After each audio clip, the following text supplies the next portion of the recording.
កូនស្រីលោកថាក់ស៊ីនមានពេល15ថ្ងៃដើម្បីត្រៀមឆ្លើយចំពោះតុលាការបន្ទាប់ពីត្រូវព្យួរតំណែងជានាយករដ្ឋមន្ត្រីលោកស្រីផែថងឋានស៊ីនវត្ត្រាបានទទួលយកការសម្រេចចិត្តរបស់តុលាការរដ្ឋធម្មនុញ្ញថៃដែលបានព្យួរតំណែងជានាយករដ្ឋមន្ត្រីរបស់លោកស្រីកាលពីថ្ងៃទី1ខែកក្កដាឆ្នាំ2025នេះហើយលោកស្រីក៏បាននិយាយដែរថាលោកស្រីនឹងព្យាយាមធ្វើការពន្យល់ទៅកាន់តុលាការ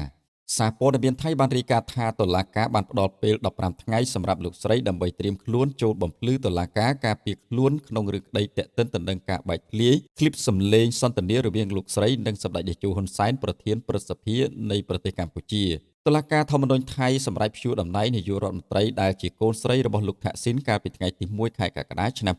2025នេះសារព័ត៌មានថៃក៏បានរាយការណ៍ទៀតថានាយករដ្ឋមន្ត្រីផែថងឋានស៊ីនវត្ត្រានឹងបន្តការងារជារដ្ឋមន្ត្រីក្រសួងវប្បធម៌បន្ទាប់ពីតុលាការបោះឆ្នោត9-0ដើម្បីទទួលយកញត្តិតាក់ទិនទៅនឹងសំណុំរឿងខ្សែអាត់សម្លេងដែលសន្ទនាជាមួយនឹងសម្ដេចតេជោហ៊ុនសែននឹងបោះឆ្នោត7-2ឲ្យលោកស្រីផែថងឋានព្យួរតួនាទីជានាយករដ្ឋមន្ត្រីចាប់ពីថ្ងៃទី1ខែកក្កដាឆ្នាំ2025នេះរហូតដល់តុលាការធម្មនុញ្ញចេញសេចក្តីសម្រេចសារជាថ្មីបន្ទាប់ពីតុលាការព្យួរតំណែងលោកស្រីផែថនឋានរដ្ឋមន្ត្រីក្រសួងគមនាគមន៍លោកសូរិយានមកពីគណៈបកភឿថៃនឹងកាន់តំណែងជានាយករដ្ឋមន្ត្រីស្ដីទីចាប់ពីពេលនេះតទៅ